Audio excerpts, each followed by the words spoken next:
立法院已經三讀通過國民黨團版本《無人載具產業發展條例》，總統府甲行政院是感覺真遺憾，認為講這個版本其實無好好啊考慮到目前咱台灣國防的需求，所以愛閣想辦法來補救。因為學者是分析講，這個版本呢其實是較活產業發展，面對着中國的威脅，應該是愛以軍用無人機來帶動民間的發展，咱國防戰鬥能力都愛加大升才對。立法院三讀通過國民黨團版本《無人載具產業發展條例》，經費用年度預算編列，6年為期，單年編列400億，總額2400億為原則，必要的時會當增編。不過因為無採納行政院的版本，總統府表態無充分考慮國防的需求，沒有充分考慮國防的需求、急迫性還有持續性。我們會在憲法跟法律的框架之下，尋求一切的方式，我們會建立需要的戰力。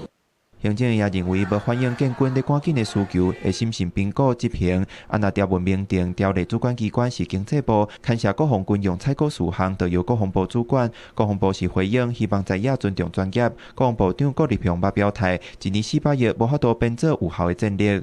那我們特別條例如果能夠通過的話，我們事實上是115年會編列138，116就編421。那兩個加起來就559，已經遠超過400億了。預算的規模、重要軍事採購以及在組織架構上納入民眾黨跟民進黨重要的主張，這不僅是國民黨的善意，更代表希望朝野可以共同推動無人機產業護國群山的誠意。學者分析，三讀版本重心偏向產業發展，不過面對中國軍隊直直文攻武嚇，國軍急需建立完整而且有效的戰力，顯示軍用無人機的要緊性大過民用真濟，應該透過產製軍用帶動民間產業發展，若無恐驚會造成國防戰力下降。若條例精設的無人載具戰略委員會